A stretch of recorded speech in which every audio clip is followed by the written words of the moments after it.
thank everyone for coming out this evening to this historic space, this Frank Lloyd Wright Auditorium, built in 1905, and after the riot, our black people started moving in the neighborhood. So this is a historic spot. We can see Dubois speaking on the stage, Robeson, Richard Wright, and many of our great iconic Gwendolyn Brooks, Harold Washington.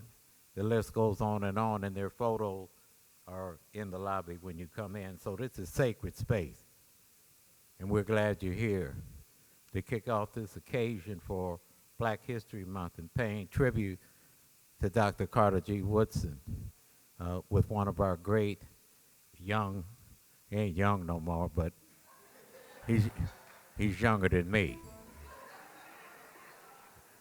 I was young when I met him, and he was younger. But before we get started, I think it's appropriate just to have a moment of silence for the tragic loss of Brother Kobe Bryant and his daughter and the other 7 people who were lost in that helicopter.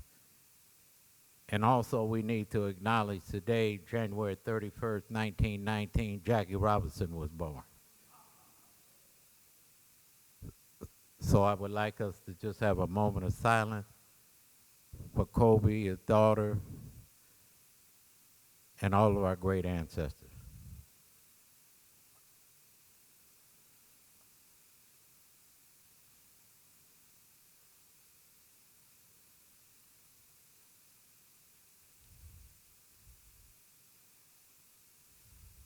Thank you so much.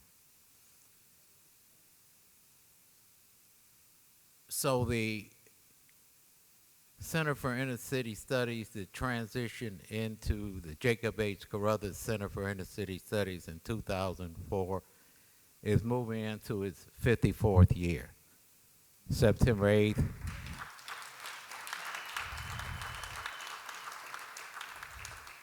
I used to work here, but every now and then they let me come back.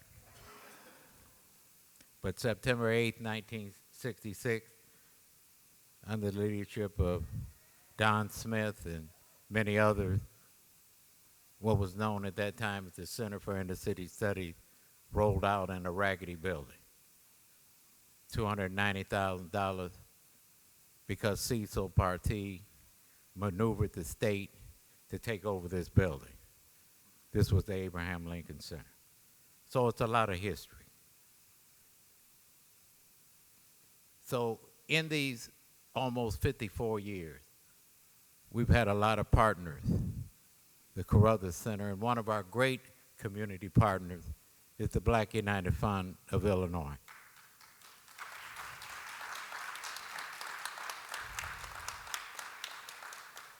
So my lifelong friend, Henry English, when he rolled out the Black United Fund, recruited many of us to sit on the board. Andy Thompson, Harold Pates, the list goes on, to help him roll out the Black United Fund.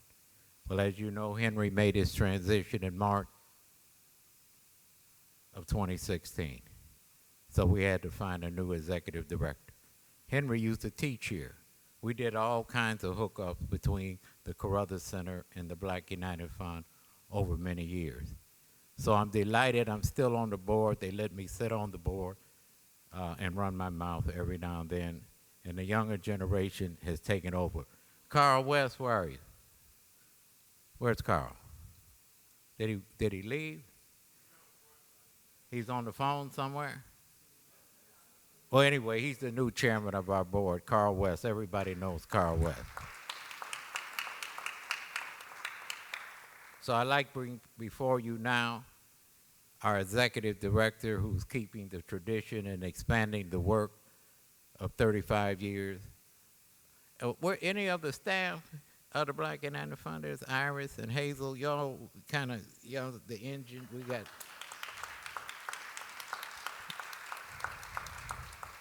So I want to bring Ms. Carolyn Day. She's kind of like a double agent because she's also a member of Dr. Wright's used to be church. He's chairman, he pastor emeritus. You see him in the back over there. So we have a lot of,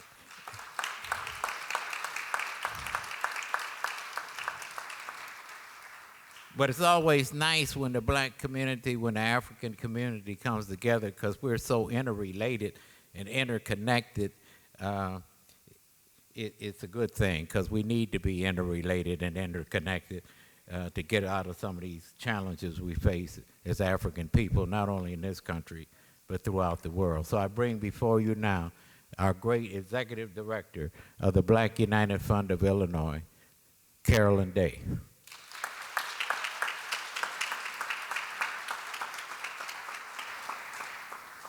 Thank you, Dr. Conrad Worrell. So welcome to the Carruthers Center for Inner City Studies and the Black United Fund of Illinois' Black History Month kickoff lecture. As he said, I am Carolyn Day, the Executive Director of the Black United Fund of Illinois, and I just want to acknowledge our board member, Bernard Williams, who's here, and Vincent Williams, who's here. The founder of the Black United Fund of Illinois, the late Henry L. English, commenced an educational and community partnership between both institutions. And so this reciprocal alliance resulted in student referrals, internships, employment opportunities, collaborative and community and professional development events. For those of us who is considered to be a triple threat, meaning a Chicago native, a former Chicago public school student, and proud alums of HBCUs, today is definitely a celebration, similar to what we would experience at HBCUs at the Student Union caucus meetings, not to be confused with pseudo-intellectual discussions on the yard. But this is definitely a moment for us to honor all of our mentors by proudly demonstrating our academic astuteness and flossing our intellectual prowess. More importantly, holding true to our lifelong assignments to being socially responsible, a commitment to cultural awareness through our thought-provoking conversations, ensuring that the once so-called Negro will no longer be miseducated. So under the new leadership of Dr. Evans here, the director of the Carruthers Center for Inner City Studies, we look forward to continuing this historical affiliation. So again, on the behalf of the Black United Fund of Illinois Board of Directors and staff, we thank you for joining us this evening.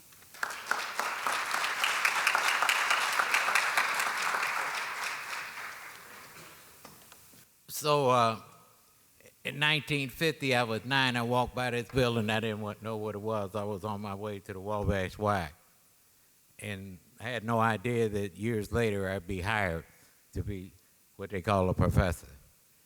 And after 2 weeks of employment as a professor, Dr. Carruthers came and said, I want you to be the chair. I'm going to Africa. He gave me a bunch of folders and said, get to work. So 40 years later, it was enough work, and I decided to go into a new life called Professor Emeritus. But I was here for 40 years. But I was really here since 1950, if you understand black time. But during the interim, for a minute or two, we had an acting director, Dr. Scott, but God sent us a great sister, Dr. Andrea Evans, who really a West Side sister, and as I've gotten to know her, she's a Proviso East sister, and you know, she knew Doc Rivers when she was in high school. She liked sports, so you know we started getting along.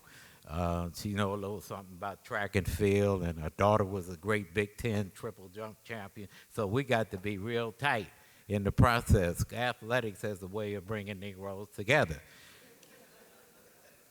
But we're honored that Dr. Evans stepped in. She's quite a leader in keeping the tradition of the Carruthers Center alive. And just recently, she discovered that they wanted her to be the acting dean of the College of Education until they find a permanent dean. And I just hope they don't make her permanent, but you know, you never know what's going to happen, because I need her, we need her here. So if they make her permanent, we have to have a campaign that she still be running here. Okay. So, and I hope they are listening. But without further ado, Dr. Andrea Evans, who's now in her second year of being the director of the Carruthers Center for Inner City Study and also the acting dean of the College of Education.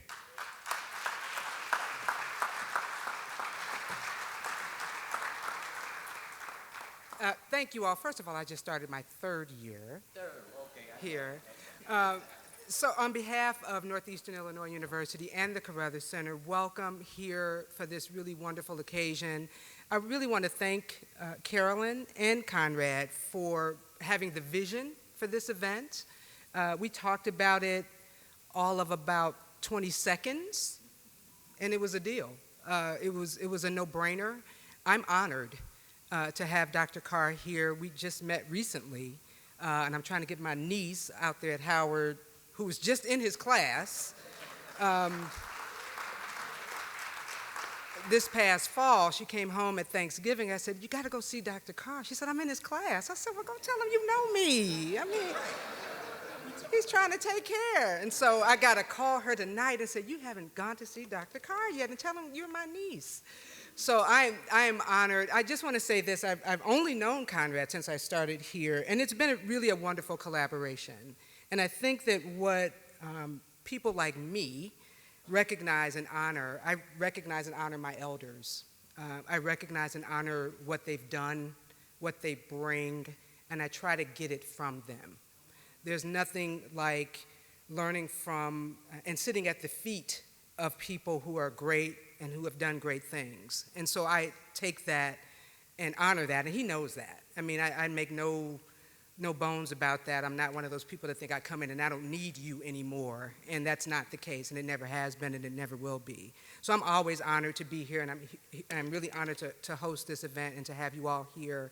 This is a historical place, and you know that. If greats have been on this stage, Booker T. Washington, W.E.B. Du Bois. We actually have articles that listed the day that they came here to do a talk on this very stage. Of course, Paul Robeson and many, many others. So I always feel like I'm breathing rare air when I stand up here, and it's just really an honor to be a part of continuing the legacy of education, advocacy, and activism that has taken place in this building, and I'm happy to be here with all of you, and I hope you all enjoy this evening like I know that I will. Thank you.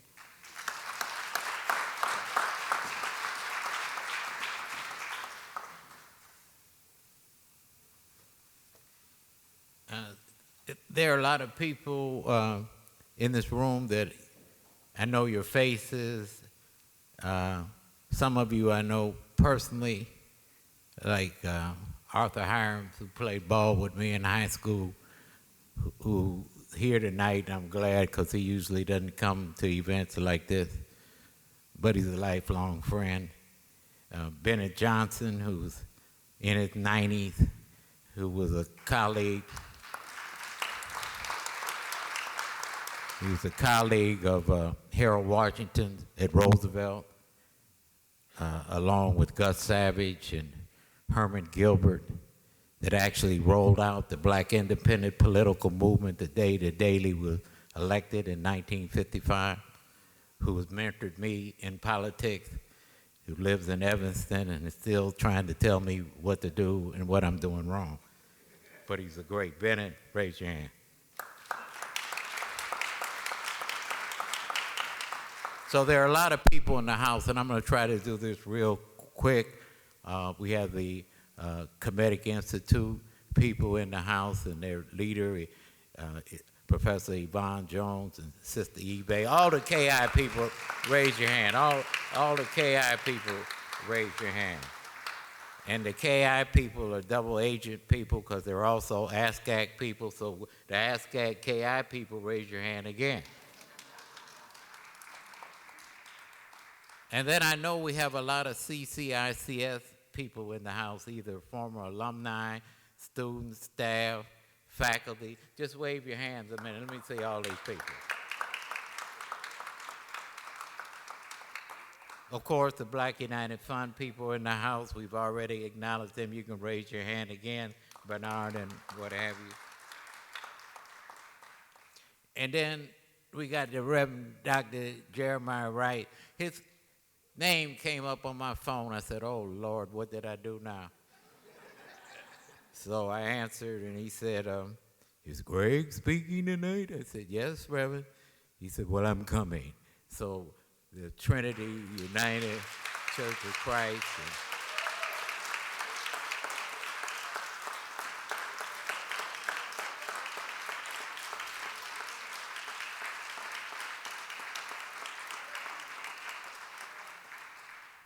So a brother snuck in there on me. I didn't know he was the company he usually calls, but he is indigenous to Chicago, so I guess he can come home whenever he gets ready. Tony Browder, who's done some great work.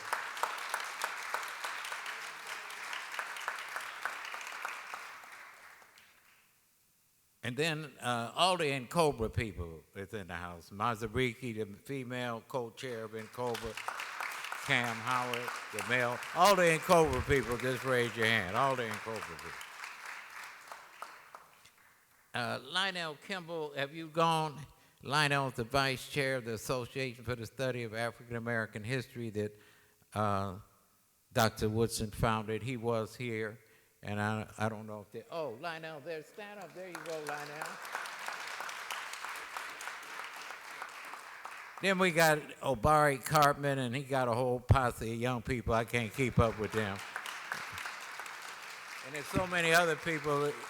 I mean, I see Hunter Adams out here. I see a whole lot of people. I see Mbuzi. I met at a Black Power meeting in the 60s. You know, there's just a lot of people up in here. And it's good when African people come together on the same beat, on the same night, to kick off a significant and historical occasion. We all know people used to make me angry. Why do we only have a week? Well, shut up. What did you do? We know Woodson had a strategy. We know we're supposed to study our history 365 days a year, so shut up. So anyway, I'm not the main bill, but I could be, but that's another story.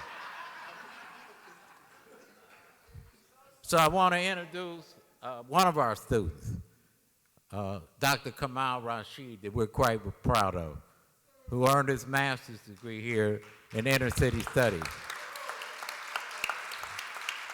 in 2002. Dr. Rashid went on to earn his PhD from the University of Illinois in 2009. Dr. Rashid is a professor at National Lewis College. I tried to get him here, but that's another story. He's also a member of the Kemetic Institute. He's also a part of ASCAC, and he's also what I guess a martial arts. I'm kind of scared of him because he stays in shape and all that.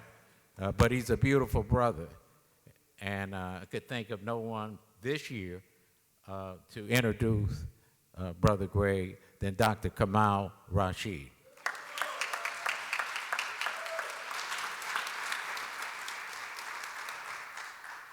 Hotep. I want to say Asante Sana to Dr. Worrell for that nice, wonderful introduction. In African tradition, it's always customary that when we speak before a gathering that we ask permission of our elders to speak. So may I have permission from my elders to continue? Asante Sana, thank you very much. I want to introduce, my task is to introduce Dr. Greg Carr. And I want to introduce him in the vein of something which he often refers to in his speaking and writing, which is this idea of intellectual genealogy. You all know what genealogy is, right? All of us, none of us are here absent the contribution and presence of those who came before us. All of us are in a stream of continuity from our ancestors to us to our progeny in the future. Does that make sense? So all of us are situated in the stream of continuity. Dr. Carr, in talking about this topic, and Dr. Carr himself is in fact in this stream, and it's actually very appropriate that we're talking about Dr. Carter G. Woodson on such an occasion as this, because Dr. Carter G. Woodson is profoundly significant to the work that occurred in this building, in this space, in this city. There are a couple of interesting things, two things that I want to highlight, which are of notable importance with respect to Dr. Woodson. First is his emphasis on the restoration of our history, right?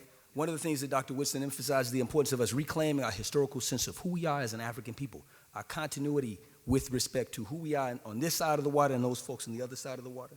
But he also provided, which has probably been the most profound contribution with respect to the work that has occurred in this space, is his critique of the black intellectual. Yes, sir. Right? His critique of the process of what is called education and its impact on the consciousness of African people. Because this idea would have a profound impact on the work of another person who would emerge in that stream, in that genealogical stream, a man named Jacob H. Carruthers. Right?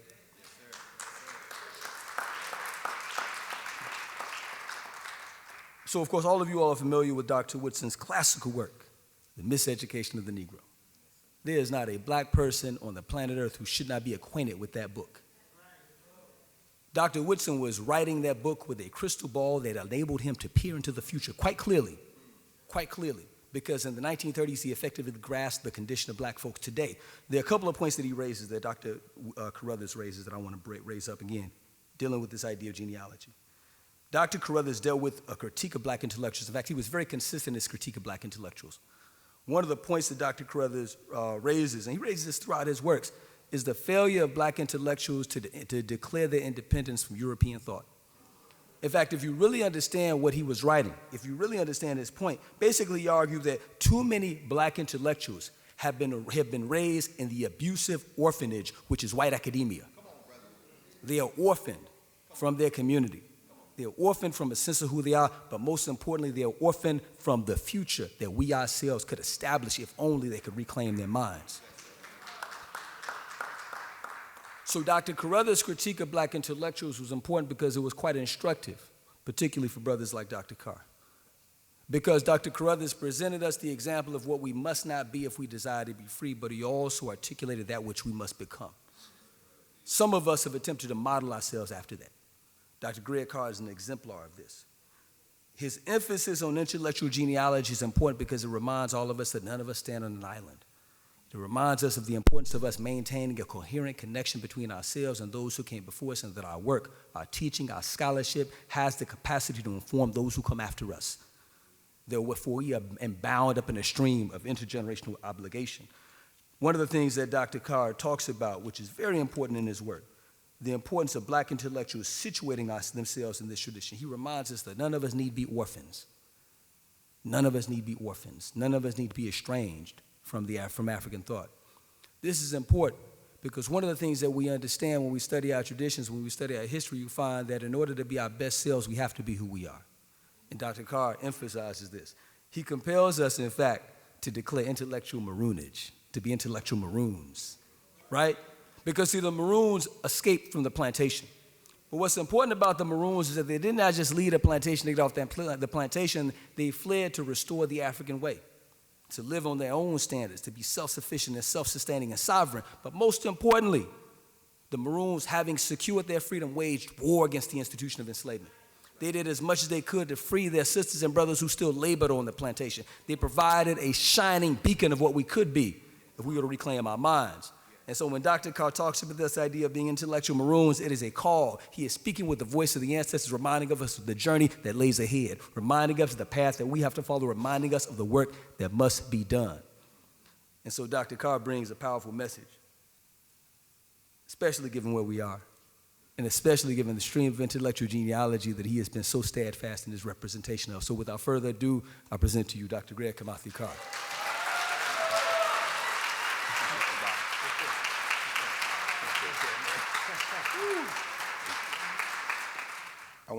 Everyone. Of course, Conrad doesn't ask, he gives commands. So I want to thank the center. I want to thank the fund and the animating force for me being here, of course, my parents and the creator. I want to thank Brother Worrell, who could easily be giving this talk. In fact, I think probably should be giving this talk. Because I'm not going to come to Chicago and talk about Carr G. Woodson to people who know him very well and know him intimately coming through these spaces as much as I am going to talk just a little while, and hopefully we'll have a conversation. I feel particularly excited tonight because it's always very humbling to come into this building. My Mom Ife knows this, when hang out with Jacob Carruthers, just being around that guy, man, bless you. And but to come with him, to ride over here and to sit, might have to, okay. The years, so much has gone on in here, and I wasn't expecting, right now we're talking, he shared an email he had sent before, something he had asked Tony Browder to look at, and I looked at him, here go Tony, we were just talking about you, brother. So, and I believe, Tony helped me, I think it was the ASCAT conference after you first really established contact, working on the Asa Restoration Project, where you unveiled that project right here on this stage. 2009. Yes, sir, 2009. And so, I mean, that's just one out of so many different experiences that, I've been fortunate enough to participate in here. And tonight, I think it makes it much more powerful because and it's good to be with family. Best to be with family on a night like this because this is Black History Month Eve, and so we get to be black together and get close to February the 1st. And that's, it don't get any better than that. So many, my old running buddies are here, and I think, I see, anytime I see Deborah Hurd, we were, as Dr. Eleanor Traylor says of her friend Toni Morrison, who worked with her on the faculty at Howard, we were kids together at Tennessee State. Before I ever took a class in college, we were in the marching band together. Anytime I see Deb, we go all the way back, which isn't far at all to many people in here, but I suppose that's, and yet Chicago always reminds you that you think you old till you get around people who, brother, you start talking about Harold Washington, and they're like, wait a minute, hold on, you don't look nothing near 90 years old. My mom's 93, and so I would have to keep her away from you, brother, because you look like, but I'm saying, man, yeah, it's about Chicago, but you Negroes don't, it's something, I think it's probably because you're so black. It just keeps you young. So I'm going to talk a little bit, and then we're going to, I hope, have a conversation, because I promise you, should I just do that and turn this one off? All right, let me take this off my belt then and turn that off. Yes, sir. Brother Williams, I'm thinking about you, man. We were over at Kennedy King, I guess the new campus. We were there, and I was digging through that book you wrote back in the day, man, talking about, this whole question of black power and education, and thinking about Harold Pates.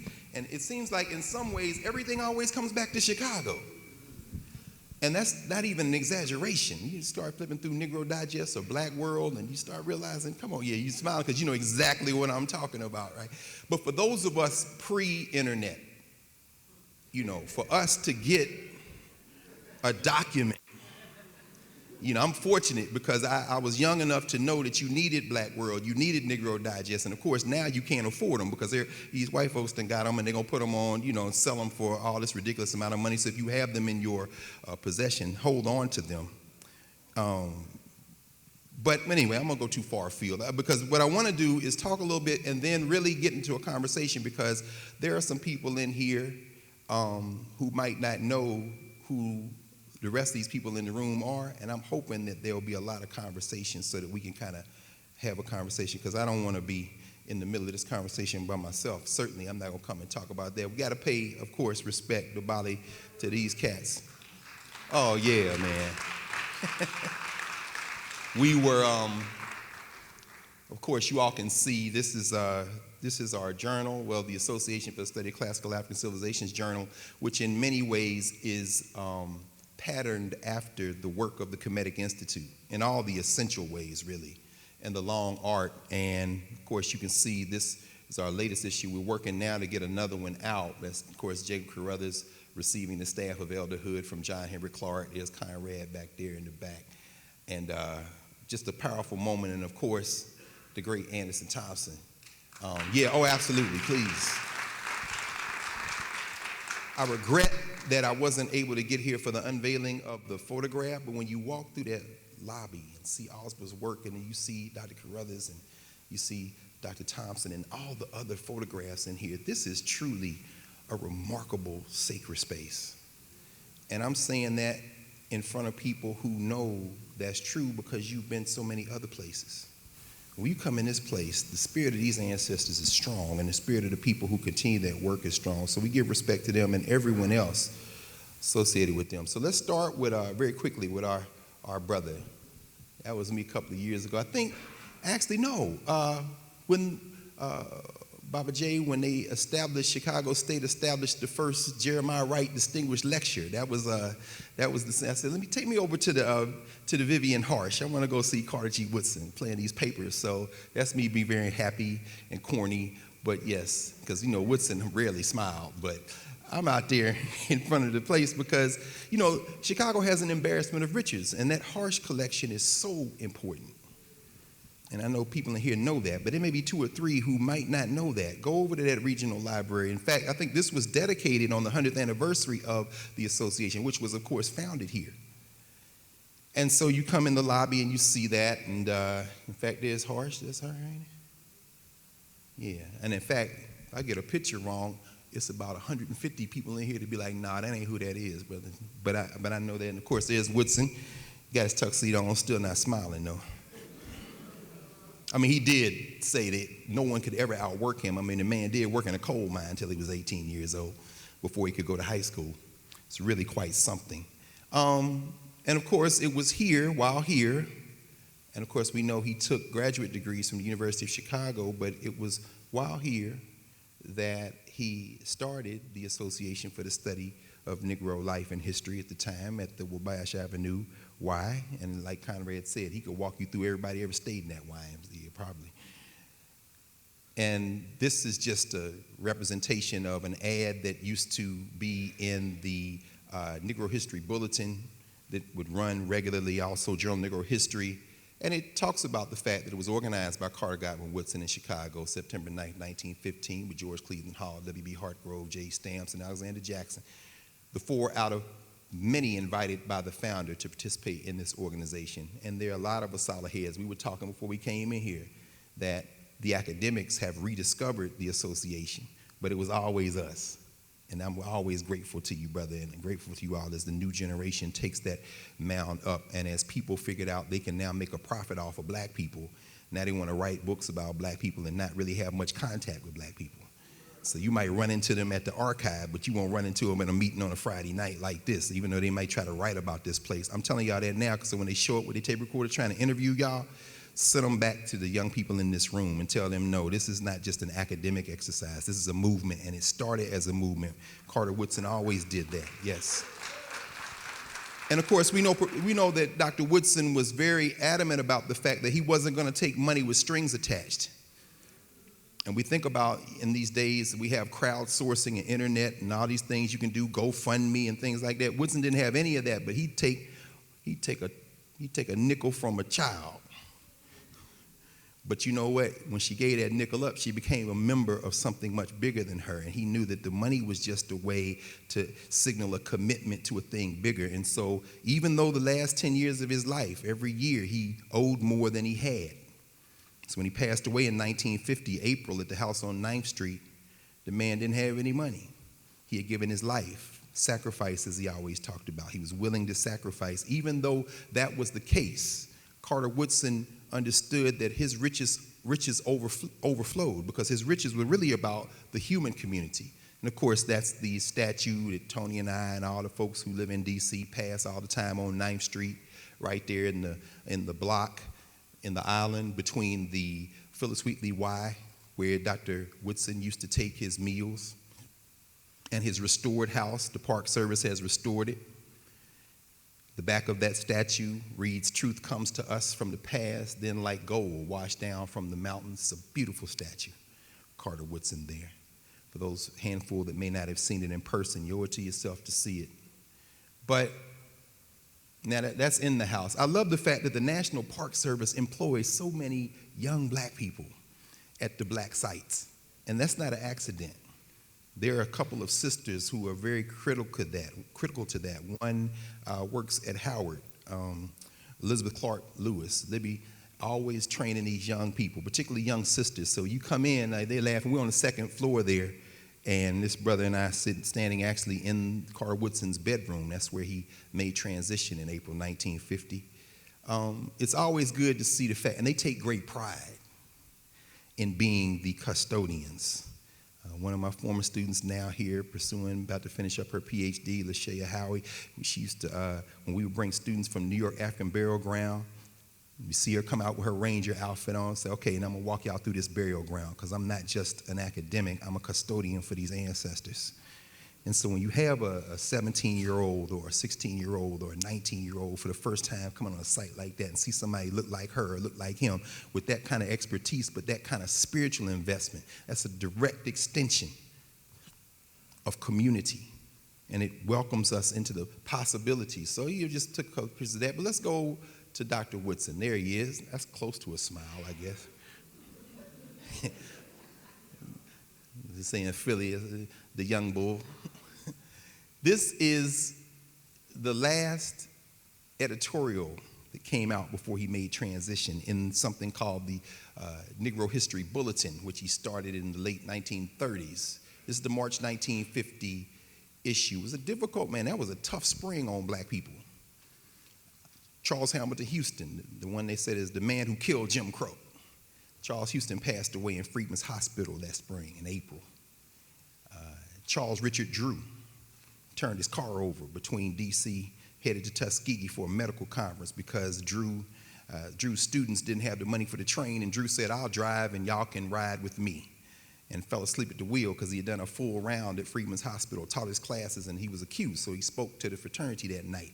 And when Dubois wrote his obituary, Dubois said, one of the lessons we learned from the life of Charles Richard Drew is when you're tired, go to sleep. It's a tragedy.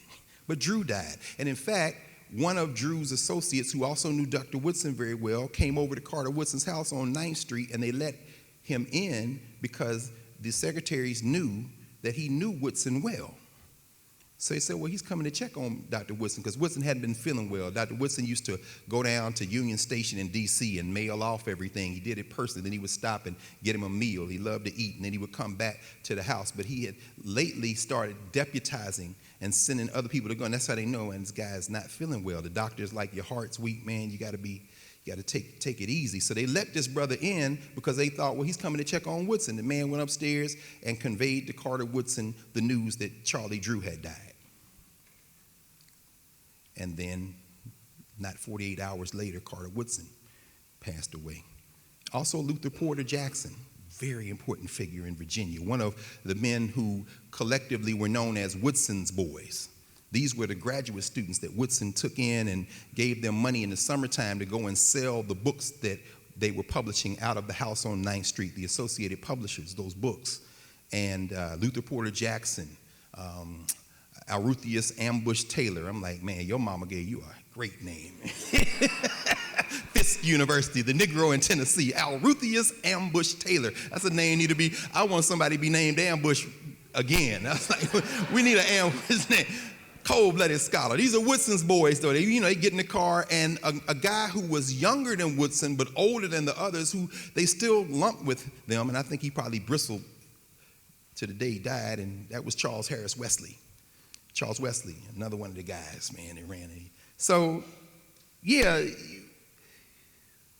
this was the piece that was published the month before he passed, and you see the title, No Study, and consequently, no celebration. So this first part right here, I just blew it up over here. It's evident from the numerous calls for orators during Negro History Week that schools and their administrators do not take the study of the Negro seriously enough to use Negro History Week as a short period for demonstrating what the students have learned in their study of the Negro during the whole school year. These mischievous orators, as it has been said again and again in these columns, have no message which they can connect with the celebration of Negro History Week, but the only thing on the Negro which they know is the traditional discussion of the race problem and how it has been or can be solved. This is 1950. This is before they really started charging the big honorariums to come and talk about the race problem. It all starts in the morning. This is the 31st of February, and tomorrow we'll have Green History Month for some of my colleagues who will collect huge checks from black student unions at white schools. You know, I mean, I got a nephew here tonight. Like, you know, when we were in school, his mom and I, we were at Temple. Come on, man, just when you get paid in February, because them black students is hungry to hear. And for $15,000, I will come and tell you. This is the 90s. I don't know what them Negroes is charging now. I don't even ask them. I just laugh. But Woodson has already peeped the game in 1950. He's like, y'all got this thing exactly backward. But I don't need to belabor on this. I want us to have a bit of a conversation. And Conrad, as he said, already said this. We know it's 365 days a year. I'm going to keep going. This is Dubois on Woodson. Now, we know Dubois was the first Negro to get a PhD from Harvard, and Woodson was the second. And by the time Woodson's boys came along, it was still south of 10, and the country had PhDs. And when Charles Wesley got his from Harvard, and Luther Jackson got his, and that was around the same time that a sister got hers, the great Anna Julia Cooper, who, you know, is just a beast in all kind of ways. She wrote her dissertation on the Haitian Revolution in French. Yeah, but at any rate, Dubois and Woodson, two very different people. Dubois's ancestors who had been enslaved were in the distant past. He grew up in Massachusetts. Woodson, of course, his mother and father came out of enslavement. More on them in about 5 minutes. But Dubois liked to write everybody's obituary. This is the funny thing about this guy, man. Because he lived a long time. And he would just make sure that he would write everybody's obituary. And he and Woodson had a little bit of beef. And y'all don't have to read this. I'm just going to clip this a little bit out. And I'm going to clip that top part. I love this right here. Carter Godwin Woodson, who died in Washington on April 3rd at the age of 71. He was actually 75, writing fast, Du Bois. Illustrates what race prejudice can do to a human soul and also what it is powerless to prevent. I remember the first time I read those words. I was a graduate student at Ohio State. By then, Association for the Study of Classical African Civilization Negroes had wrecked my dream of being a lawyer. And I went back to study black stuff. There's people in my family still not forgiving y'all, but it's all right, though. They'll get over it. But my first semester of graduate school, this was the fall of 1990, and I was at the library. Nobody was in the library. Finals are over, papers turned in, everybody just kind of, chilling, gone home, whatever. And I'm just, let me go in here. So I'm up in the Black Studies section looking through stuff, and I saw this book by Elliot Rudwick and August Meyer. Some of y'all know the book's called Negro History and the History Profession, where they changed the title, Black History and the Historical Profession. And the first chapter is called Carter G. Woodson as Entrepreneur. And Meyer and Rudwick basically wrote close to 400-page bibliographic essay. Everybody who'd ever written about black stuff in America, who trained them. And so when we hear, my dear close comrade and brother Kamal, talk about the fact that I talk about genealogy. I talk about genealogy because Jacob Carruthers talked about genealogy. And so when you hear us, you're hearing them. But in reading this book, it was like, this is the roadmap. And it took me a while, but I think I got everything in those footnotes, everything on every page, all that stuff. That's why I ain't got no money now. It's like, yeah, you got to get all these books, all these documents. But it starts, chapter 1, Carter G. Woodson as Entrepreneur, with this line. And when I read that line, I said, oh, yeah. What the hell? This is what intrigued me. Because, see, America turned you inside out. We're going to talk a little bit about that tonight. But then there are certain things that it's powerless to stop if you have the will to overcome it. And so when Du Bois said that, it was a compliment. Now, that's a left-hand compliment, because we're going to talk about what that means in a minute. Because this is something he had written the year before, 1949. So that's about 14 months before he wrote this on Woodson after he passed. He said, this is Du Bois, there is in Washington a large brown man with crisp hair whom few people know, but who has miraculously made the United States of America at least once a year notice and say something about the history of the Negro race in our country. This miracle has been accomplished by Carter G. Woodson. He edits and publishes and has published for 2 decades the Journal of Negro History, which he started in 1916, the year after he started the association with those brothers right here, and Vivian Harsh and them as well, right here in Chicago. He has done this almost single-handed because no respectable foundation, no matter how many millions it has, is going to entrust a Negro with funds unless it is sure he will do exactly what it would like to have done. Slowly, it is being hammered into us that the greatest failure of America has been to reward the laboring class. Certainly no need for me to read this in a place like Chicago, when y'all go on strike, y'all be striking for real. Listen, we going on strike. It's a labor town, you understand? But it's being hammered into the country now that the greatest failure of America has been to reward the laboring class, which made this country worth building by making them the footstool of its greed and oppression. And that indeed, it is only very recently that any man dared stand up and emphasize this fact. He's saying Woodson is going to tell it straight. He's not scared of y'all. I mean, what y'all going to do? Send him back to the coal mine? He already said I can outwork everybody. I came out the coal mine. I'm not scared. And I'm not taking their money either. And one of the reasons Woodson and Dubois didn't necessarily get along all the time is because anytime Dubois was trying to do something, he had put a couple of nickels together from these foundations. He would go to Woodson. They had one thing in particular, this Encyclopedia of the Negro they were working on. This is in the 30s. And they had a big meeting at Howard University. It's a famous photograph on the steps. I didn't include it in these because, like I said, I want to get through these fairly quickly. But you've got Altelia Cromwell, Monroe Work from Tuskegee, the great scholar who did a lot of early work on lynching, kind of alongside or along the same time as Ida B. Wells, kind of a little bit after and then parallel to her. You had Mordecai Johnson was in that photograph. The great Boricua, the great Afro-Latino scholar Arturo Schomburg is in that photograph. And you know, that's really something because see, Schomburg didn't go to school, but Schomburg had all the books. So you see the class tensions between people like Elaine Locke is like, yeah, you know, he got the books, so we're going to let him hang out with us. But I don't know about his English. The dude speaks 2 languages. Now, come on now. You know how we be doing people, oh, Latinos speak English. Yeah, well, you speak Spanish. I can't speak. All right, now, see, now, wait a minute. How did I get to be at a disadvantage? You understand? But even Arturo Schomburg is there. But they're there, and they ask Dubois, where's Woodson? See, the white man is there too from the Phelps-Stokes Fund. We're going to give y'all this money to do this Encyclopedia of the Negro. So Du Bois reaches out to Woodson. Woodson is like, yeah, I'm working on my own Encyclopedia of the Negro, actually. I've been working on it for quite some time. And ain't them white people, if they give you some money, bro, they're going to tell you what to do. So he never joined them. Parenthetically, I won't say this again, except to mention it this one time. The whole Encarta Africana that Skip Gates got involved with about 20 years ago with Bill Gates, and they published 5 volumes subsequently after that. At the introduction of it, they say this is the completion of the Encyclopedia Africana. Because Skip Gates, when he was trashing John Henry Clark and a lot of people in this room, it was one thing.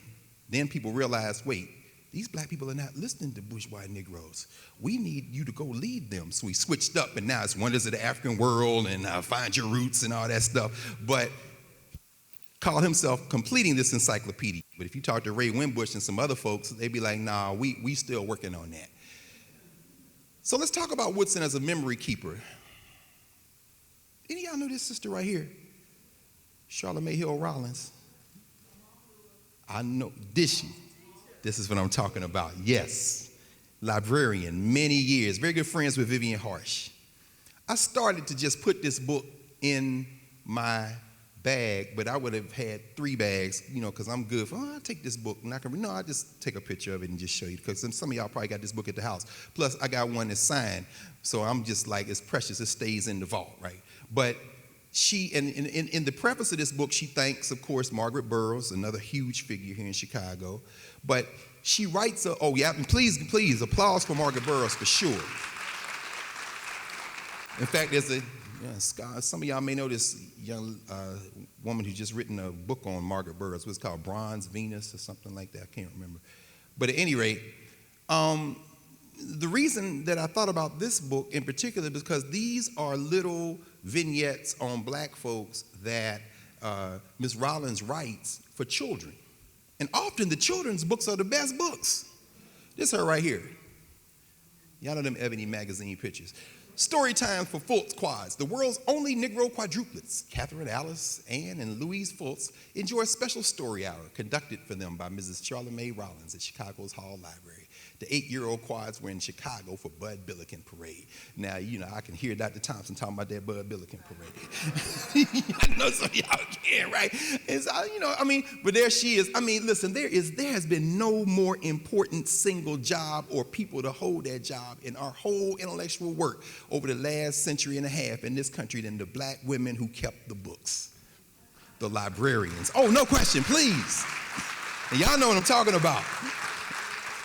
So when that sister who used to work in this city at the Carter G. Woodson, who then went to Baltimore and worked, is now the Librarian of Congress, who would have imagined that the daughter of Sachets, the lady of the libraries, the keeper of the records, now sitting on top of the whole criminal enterprise known as the United States government. Anyway, this is another children's book. This is very good. I love this little book right here. Some of y'all probably know this book. This book came out, I think, last year. I like reading this book when they ask me, will you come talk to elementary school students? I say, yeah. They have, you know, do a read aloud. Yeah, I'm gonna bring this book. And what I'll do is I'll bring this book, and then I'll bring a bunch of other books by Carter Woodson. But this is Carter Woodson's, this book by Deborah Hopkinson and Don Tate illustrated called Carter Reads the Newspaper. This is the, I know y'all, I know Conrad, it's a bunch of y'all know who this is. If he's reading the newspaper, who is this guy? He used to read to his father, but it's not his father. But yes, he did used to read to his father. More on that in a second. Anybody know? That's Oliver Jones. Very important guy. Let's go to it. This is the Negro History Bulletin. Woodson started a journal for school teachers and children.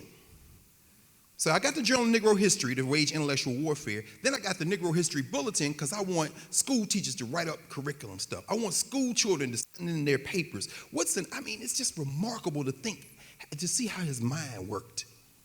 And he loved children.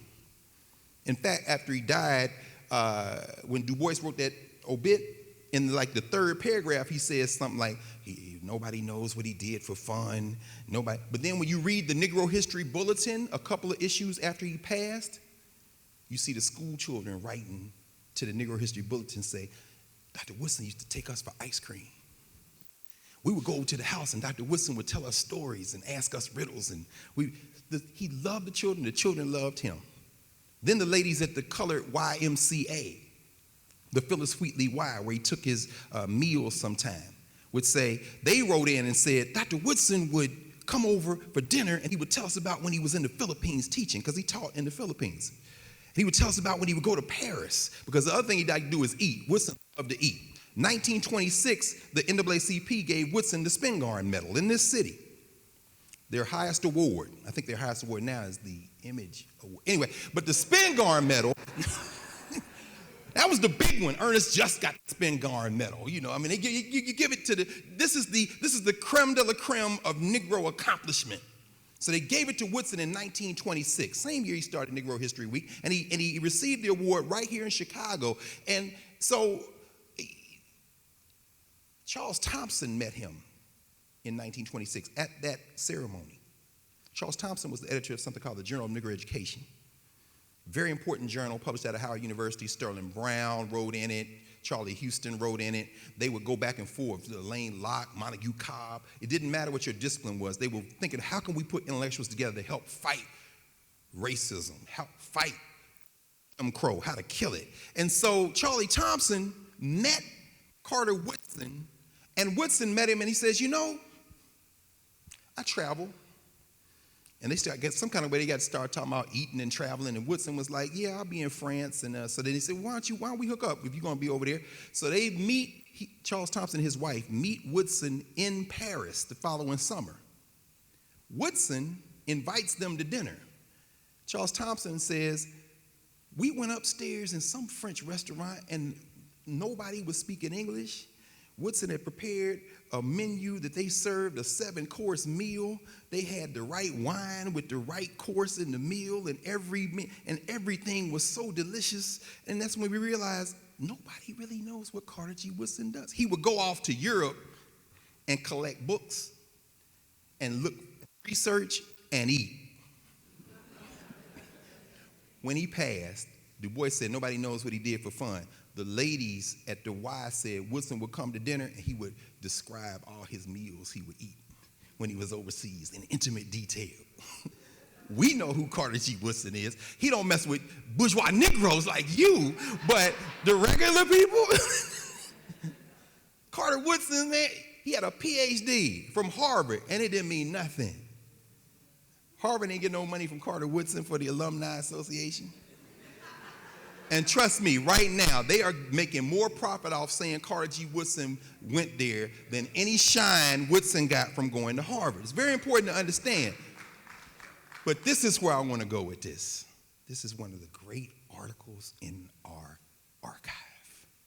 The February 1944 article by Carter Woodson, My Recollection of Veterans of the Civil War.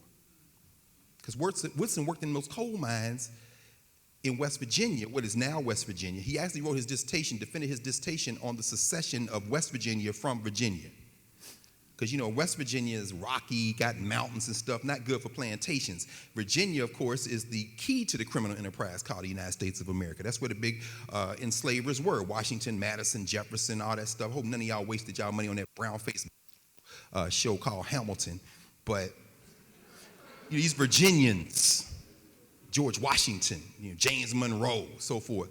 But Woodson worked in West Virginia, first on the railroads, then in the coal, and he would work. In fact, I'm not going to read this whole thing. I'm just going to give you a little taste of it. He said, the veteran of the Civil War best known to me was my father, James Henry Woodson. He was owned as a slave in Fluvanna County on the James River, about 65 miles above Richmond, Virginia, in one of the infertile sections of worn-out hilly land. And on that side of the stream, which in its meandering aggravated the situation by leaving the alluvial soil on the opposite side of the river. The other thing they said, he had a hell of a sense of humor. Carter G. Woodson once, they said, if you weren't listening, he would have joked you out of your entire mind, and you didn't realize he'd been clowning you the whole time. I was just listening to Baba J and Conrad out there talking. I'm like, man, I would hate to get in between y'all when you start cutting. Because I'm very fortunate, as are we all, to be on the earth at the same time as Jeremiah Wright. And I've been fortunate enough to sit around and just listen to him. You better listen real close, because what he just said outside his mouth, you bleeding, you didn't even know you got cut. You know what I'm saying? But Woodson, who never had any money, Woodson once said, according to one of his secretaries, who she gave an oral history before she passed away, she said, Dr. Woodson got robbed by two young guys in D.C., unfortunately, two black guys. But then, you know, black on black crime is like white on white crime. It's, you know, these are crimes of convenience. You punch the person closest to you. What about black on black crime? What about white on white crime? Because that's where you live. You know, what about the United States? That's white on everybody crime. But at any rate, but Woodson said he came back and they was, what happened? Man, I got robbed. He said, what, really? What? He said, yeah, you know, these two guys robbed me, and I must say, everyone should have that experience, because for the first time in my life, someone accused me of having wealth. It was like, man, this guy's joking about getting robbed. He said, for the first time, somebody thought I had money. It's like, everybody should have that experience. But he's saying, my father grew up on the side of the river where the dirt wasn't even good. In this situation, could make a surplus bondsman. Because of this misfortune, James Henry Woodson, his father, although of a mechanical turn, like his father, Carter Woodson, in other words, Carter G. Woodson was named for his father's father, who was a cabinet maker in enslavement, so these guys got skills, was debased to the level of a ditch digger in the employ of one James Stratton. The son, making use of his mechanical knowledge, and he goes on to say, he starts making furniture, he starts making a little bit of a profit, and then, well, I should just let him tell it. I ain't gonna tell it. I'll go on. The son, making use of his mechanical knowledge, in other words, Woodson's father, picked up mainly by contact and observation, was at this time hewing from the forest nearby some hard timber out of which he made at night rough furniture and fish traps, which he sold for pocket change. Learning that the bondsman was thus applying his leisure, Stratton came upon him in the ditch where he was working one morning and undertook to whip the employee for thus exploiting his opportunity. Ain't that just like, wait a minute, what you doing with your spare time? Working? Oh, no, Remember, Frederick Douglass talks about that in his autobiography, right? They give you from New Year's to Christmas and New Year's off. And they want you to get drunk, run races, watch Super Bowl, whatever. And so, but then these people who are like tending their little patches and getting their gardens together, you gotta watch them Negroes, because they use their spare time to build. So this guy gonna whip him. Well, y'all know what happened. The employee, however, turned the scales, whipped Stratton, and rushed back to the plantation where he was owned by one Jack Tony. Seeing James returning home, Tony indignantly inquired, "What are you doing here this time of day?" "Stratton and I fell out," was the reply. Carter G. Woodson daddy said, "Stratton and I fell out." Fell out? That's the trouble now. All free, all free. Why is he saying that? The plantation owner is nervous because the Civil War has started. And he said, "You Negroes getting a little testy now. Y'all fell out? Yeah, you talking, what you mean? I ain't sent you over there. What you mean? Oh, all free. That's what you, all free, all free." Now, check out what Woodson daddy say. "Yeah, we are free," came the retort. "And if you bother me, I will kill you, another devil." This is who Carter G. Woodson's daddy was. So you can understand Woodson, y'all got to understand, say his family. The rebellious slave, realizing that he was in danger, rushed to his cabin, grabbed his best suit of clothes and a clean white handkerchief, dashed toward the woods where he quick dressed in more becoming attire and made his way as rapidly as possible toward Richmond. The story goes on. It ends like this. He gets to the Union Army. He tells them what happened. The Union Army said, "Where the guy at?" Woodson takes him back to the plantation. They whip the white dude, and he hangs with them for the rest of the war. So I'm just saying, when you see Carter G. Woodson, of course I'm not doing white people. Come on, man. My daddy was whipping white people in slavery. You think I'm on? Come on, man. But anyway, was that? Yeah. Oh, I should mention one other thing. This goes on to talk about his mother. 11 years old, they tried to sell Carter G. Woodson's mother, her mother, and two of her younger siblings, two boys, his uncles. The ones who taught him how to read and write, because his mother and father couldn't read or write.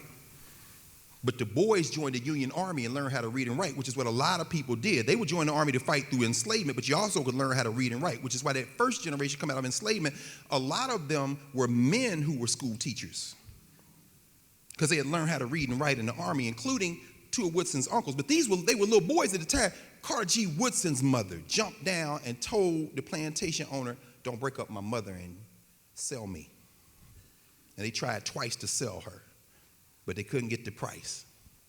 So they ended up selling the mother and the two boys. And there's a whole nother intricate story behind it. But Oliver Jones was another veteran like Woodson's father. And when he had learned how to read, Woodson's father made Carter G. Woodson read him the newspaper. This brother right here was a Civil War veteran, Oliver Jones. He worked in a coal mine, and then he started a reading room in the parlor of his house. And he told Woodson, "Look, you read us these papers, and you can eat anything in here. Ice cream, got watermelon, all that." I mean, he writes about it in this. So Woodson's job was to read the papers, and Oliver Jones and the men who worked in those coal mines, who had disposable income, subscribed to every black newspaper they could find, and many of the white ones. Carter G. Woodson said it was Oliver Jones that put George Washington Williams' History of the Negro Race in African America in my hand. It was Oliver Jones that told me to read the book that he had on his bookshelf, Men of Mark, by William J. Simmons. I could hear John Henry Clark talking about Men of Mark. This big old thick book, every famous Negro in the country ever was, Men of Mark. Jones is like, "Read it to me," because Jones couldn't read. But Woodson said he was one of the most educated men I knew, and they were sitting there and debate. They knew everything. They knew about William Jennings Bryan. They knew about the stock market, the Cross of Gold speech, you name it. These are black men. With the young boys, say, I'll read it all. And then when they didn't understand an issue, they would send Woodson, "Go research it. Come back. Tell us the rest." Carter Woodson, one of the greatest scholars ever produced in this godforsaken settler colony called United States of America, was not trained at Harvard. He was trained by Oliver Jones and the men, my recollection of veterans of the Civil War. We got to understand that. That's very important. As Hubert Henry Harrison said, when they would heckle they would heckle him because he didn't go to school, but they said he knew more than everybody in New York. And these white boys would come down in their lunch hour on Wall Street in the 20s, heckling Hubert Henry Harrison. And one of them said, I finished Harvard. And then Hubert Harrison said, well, if you finished it, why is it still there? And by the way, why do you call it, you finish something and you call it commencement? And then so then he would just start taking them down through all the language, and then they would just like, go away. Yeah, go away, man. Me and Arthur Schomburg, we read books. I don't need no license to read a book. Away from me. So, Woodson's World and Ours, very quickly. I mean, some of the books. The Education of the Negro prior to 1861. That is his first book that he published. He said, I'm going to tell y'all about all these schools we had during slavery and before the Civil War started. The mind of the Negro is reflected in letters written during the crisis. He said, send me all the correspondence black people was writing to each other, and I'll just put it in a book and publish it. Negro orators and their orations. I mean, I'm sorry. Let me apologize to people in here who have these books, because I know this is a twice-told tale, but there may be somebody here who doesn't know this. This was the speeches.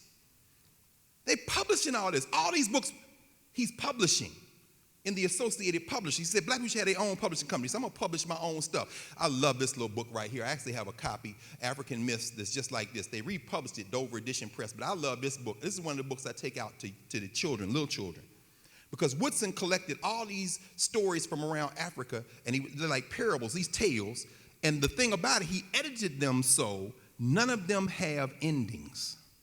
So you take the children through all the story, and then at the end, you ask them, how would you resolve this?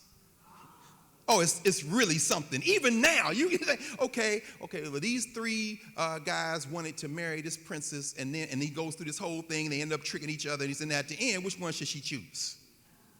But there's no answer. It's really something. Yeah, Woodson is like, I'm educating these children. Journal of Negro History, of course, we know. The Negro in our history, Woodson and Wesley. First Woodson, then Wesley came on. This was the textbook that was used in the black schools. Woodson, as we heard Kamal said, he's attacking apartheid with the cumulative weight of fact. He's not really trying to engage in hyperbole. This is going to be important in a minute as well. And he's building collective power through mass self-determined movement. I'll take $1 from you, $3 from you. I'll speak at this church. I'll go around. All the money goes to the association. I'm not taking a salary. I go to Paris and eat good food once a year for a few years, but everything else, I don't take a salary. All this, he's doing that, and that's why people trusted Woodson. Let's return to the end, Woodson's transition. Is Woodson's dream of integrating African memory into American memory possible? That's the question, really. Because here we get a little complicated, and I'm looking at my eye on the clock, and I'm kind of winding because we got to give us plenty of time to have a conversation. Woodson believed that if we wage this intellectual warfare by putting these facts out, give me all your documents. I'm going to publish the documents. Why? Because I want people to see the mind of the Negro. Meaning, we were writing letters. We don't need no William Lloyd Garrison. Black people are writing to each other in 1850 and 1840. Here it is. Okay, here, give me that speech, Henry Garnett. We're just going to publish. And Woodson would put ads in the Negro history, the Journal of Negro History saying, send us your documents. What does that mean? Anything y'all got on paper, we'll publish it. Is this guy going to take? Wesley said a guy worked 18-hour days. That was his regular work. What's my man? Arvah Strickland, another one of his boys. Arvah Strickland was the editor. Lorenzo Johnson Green is who I'm thinking about. Lorenzo Green, who wrote a book called The Negro in New England. He was one of Woodson's boys. Green worked in the summertime at Woodson House, and Green would be like, man, this guy don't sleep. He sweeps the floors, he packs the boxes, he writes the articles. I'm like, when do you go to sleep? He said, I was a coal miner. He always telling them that. Y'all know them old people that always tell you, like, they just stronger than everybody. I was a coal miner. I wish I could have been back there just to hear what the young boy, man, here he come again. He's going to start talking about that coal mine again. So break time is over. Langston Hughes worked for Carter Woodson one summer. Zora Hurston, you know that book Barracoon that everybody's talking about now?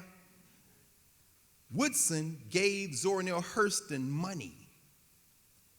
And some other people, Columbia gave her money too. But Woodson told Zora, go down there and collect the stories of our people. Talk to this guy, Kasula.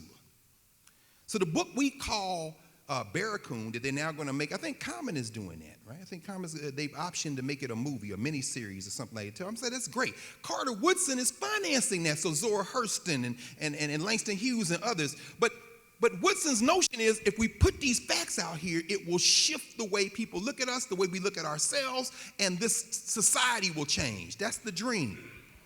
And Negro History Week, we won't need it. He did believe at some point we can finally attack this so that it's taught thoroughly. I don't know that you can put those two things together. I don't know. This is what we're going to talk about. This is Martin Kilson's book. He became an ancestor fairly recently. This is 2012, Transformation of the African American Intelligentsia. He says in the book, this is Dubois again. Dubois, 1950. This is just after Woodson passed. Woodson hadn't been gone 2 weeks. He says, no white university ever recognized his work. No white scientific society ever honored him. Perhaps this was his greatest reward. Now, here's the thing, though. Du Bois kind of clowning him, too. In other words, Du Bois is saying Woodson didn't care about them. Other places he wrote, Woodson didn't care. He just went on about his work. But the other side of that is he worked in a fashion that was too much for these people to acknowledge. And he did have white scholars that collaborated with him who would read papers at the associated meetings, so it wasn't completely isolated. But Du Bois's point is that this was a black enterprise. Now, here we are in 2020, we have to ask ourselves, is it still a black enterprise? Well, this is what Martin Kilson says. Indeed, when my age cohort of African-American high school students entered college in the post-World War II period, as I did, being the fourth generation of 20th century college-going African-Americans, some 90% of us were still entering Negro colleges. Now, every time I come to Chicago, I'm always overwhelmed with the blackness of this city. Students come and they ain't never seen no white people up close in terms of intimate relationship, classmates, and it's black as hell. And what Kilson is saying, one of the great scholars of the 20th century, is when I went to school, we was all coming out of black schools. Black kindergarten, black elementary school, black junior high school, black high school, who went to college, black college. And this is fairly recent, this shift. But what comes with the shift is the question. This is John Hope Franklin, of course, no stranger to Chicago. At Woodson's funeral, John Franklin loved Carter Woodson. John Franklin, of course, was named for John Hope, Du Bois's man. There's a John Hope school in this city, right? They're going to close it. I went by it on the bus. That's what Common's mom was the principal, wasn't it, about 10, 15 years ago? They're going to close John Hope. See, the thing about Chicago is y'all be naming stuff for black people. They closed Paul Robeson. You know, ain't but about 3 schools in the whole world named for Paul Robeson. I mean, at least you did name it. There's a Carter Woodson, right? It's closed? Okay. That's all right. Just take the white names out of the schools and name the other ones. Okay, well, you're going to close this, we're going to name. But John Hope Franklin was named for John Hope, the friend of W.E.B. Du Bois. John Hope Franklin was approached by Alfred Knopf in 1946, 1947, and asked to write a textbook on Negro history. Why? Because the leading textbook on Negro history was being used in the black schools and the white people weren't getting no money. That book was The Negro in Our History by Woodson and Wesley. So they recruited John Franklin. He was teaching at St. Aug, then he came to Howard, and John Franklin wrote a fine book. It was called From Slavery to Freedom. That's where the book came from, because white people weren't making no money out of Woodson. We need somebody to write a book. But what they didn't know was the man loved, he revered Carter Woodson. But at Woodson's funeral, they asked John Franklin, will you take up the work of Carter Woodson?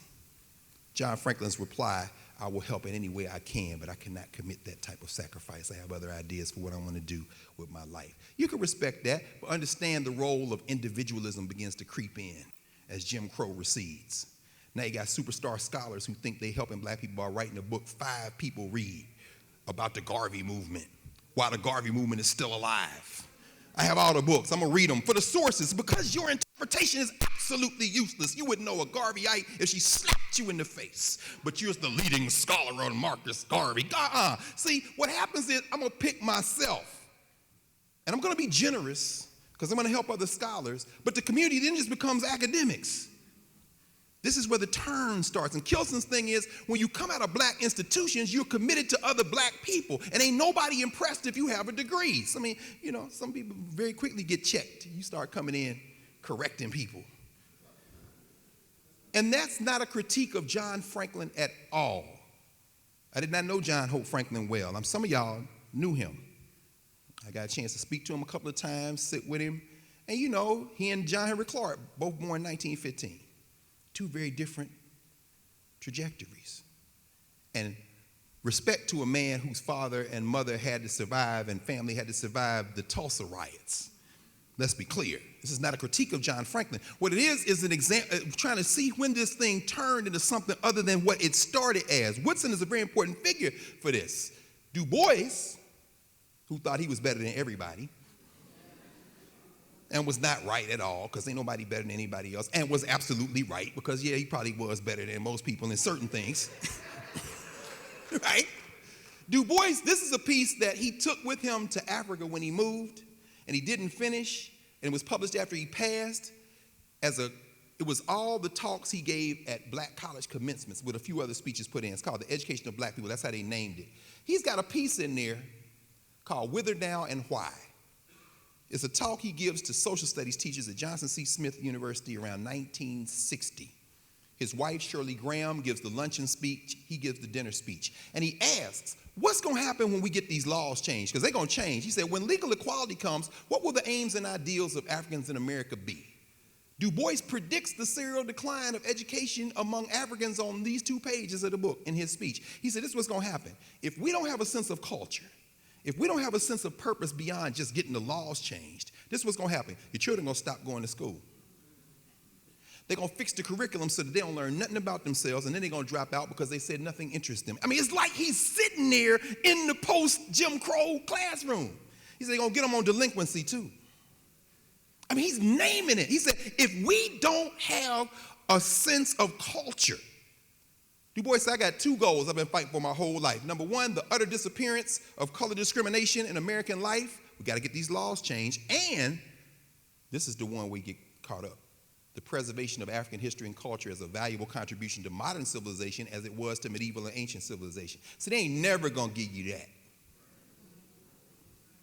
Changing the laws is not the objective, not the only one. Get your foot off my neck now. Don't you remember your grandmother? Oh, you remember that, do you? All right, well, here, take this book. No. You see, the law doesn't mean anything. Y'all been watching the impeachment trials? The impeachment trials. My law students, we've been having a good time on that. I teach at the law school every Monday and Wednesday night. We've been going through all the testimony. These are people who are training trial advocates. They're going to be prosecutors, defense attorneys. They say every law, every rule of trial advocacy been broke. And this is not a trial? Because y'all saw what they did last 2 days? Yeah, he did it, and it ain't a crime. Damn. Who said it ain't a crime? I say it's not a crime. And this worthless dude sitting up on the bench, John Roberts, who started all this mess with Citizens United, this dude is sitting there. I thought you was the Chief Justice. Can't you rule on evidentiary questions? Can't you? Look, man, I'm just sitting here reading note cards, bro. They have destroyed their democracy in the last 2 weeks. It's a beautiful thing for me. Anyway, hey, who is this dude with the pipe? I know y'all know who that is. That's Ron Bennett, no question. Sitting in Ebony Magazine headquarters. How's the building doing? Of course, that makes it valuable, brother. Hunter, you know, man, that's what they call legacy branding. That's what they do. They put all the Negroes out of the neighborhood and put a sign up. This is the neighborhood that was once lived. This house that you can't even come past anymore was once lived in by Lena Horne. In other words, that's what they do. Yeah, they got to keep the Ebony sign, brother, otherwise it loses its value. But this is him when they was actually working there. I'm going to talk a little bit about hashtags. 1619 projects, reconstructions of miseducation, ADOS miseducation. Because I'm a descendant of enslaved people, but I'm a descendant of an African who was enslaved. And unchallenged regimes of whiteness. See, just because you made some noise don't mean you fighting whiteness. This is a little thing that we had down at the Museum of African American History and Culture. Did any of y'all go see Nicole Hannah-Jones last time she was here in Chicago? How was it? Was it? Oh, I'm sure it was. This is me giving some work to Eric Foner, Henry Louis Gates' friend. I'm putting him in check on his interpretation of the Civil Rights Act of 1866. This is the editor of the New York Times Magazine, Jake Silverstein. He the one subsidized, he was the conduit that allowed Nicole to do all that. And they sitting there like, I can't believe this Negro is doing this. I said, it's my job, because I came out of y'all. Anytime you see one of us, you see all of us. I couldn't come back around y'all if I didn't do what I was supposed to do. You asked me, this guy called me. He said, man, will you come down here and be on this panel talking about this 1619 thing? I said, no problem. So I'm like, listen, I'm all good with y'all. It's all good. I'm talking to this dude right here, because this is the guy. Phoner, labor historian, father, uncle, big guy, worked at Lincoln University, his people. He is seen as like the authority on Reconstruction. We all, know that, right? So I started with, why are y'all quoting Du Bois when you know you're not quoting his intellectual thrust? See, I see what Skip Gates is doing. Skip trying to be a fake revolutionary. I said Du Bois. No, but you ain't Du Bois. They hounded Du Bois. They arrested Du Bois when he was in his 80s. You getting paid beginning tomorrow morning. But I asked Phoner about this question of whiteness. And right now we're in this exchange at this point, and you can go look on the Museum of African American History and Culture if you want to see the exchange. The question that was raised was the idea of how whiteness is created as a legal construct to extend and give people power, property interests, and everything else. And what I had said was that after the Civil War, when they passed the Civil Rights Act of 1866, those of you know the Civil Rights Act of 1866, it's become prominent now because people talking about, what's my man, Byron Allen, who found out he was black because he's trying to make another $1 billion, and so therefore they discriminate. Okay, Negro, that's not how it works. You don't get to be black for just your profit. We need a channel. Can we have a live stream in here 24 hours a day? You know that, but you black for the court. Okay, all right.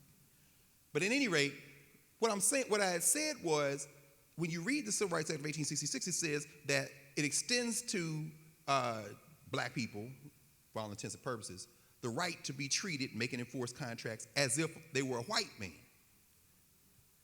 And I said, that reaffirms whiteness as the standard of humanity. There's a legal standard of humanity. Not even white women. You get to be treated like a white man. Phoner's like, well, yeah, I don't know about that. Yeah, that's what it says. But I said, okay, all right, I hear you. So then why, when you see subsequent iterations of case law applying the Civil Rights Act, they extend that right to white men too? Meaning what? They have acknowledged that even white men have access to an extra legal whiteness. At this point now, you see how he's looking? And I'm going to show you something. You see the rest of them?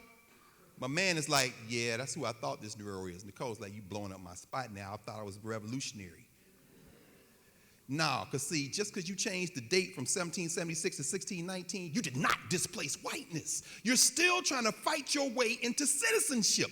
This is the fundamental flaw. When Woodson is talking about Negro History Week, and then we talk about Black History Month, and we're talking about creating a curriculum where black people are in the middle of all of the events, be very careful about the framework we're trying to integrate ourselves into. Because if you're trying to integrate yourself into an America-only framework, you're just trying to get your way into whiteness. There's no way to displace whiteness as a domestic concept. It's just not possible.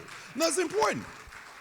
Because that's not what I think Woodson was trying to do, but Woodson was desperate to get our people beyond the fact that these people were saying we ain't had no history. So when he picks Douglas and Lincoln, it's a strategic move. He says Negro history is a patriotic ritual. I get it. At the same time, Du Bois is like, well, I said Lerone Bennett.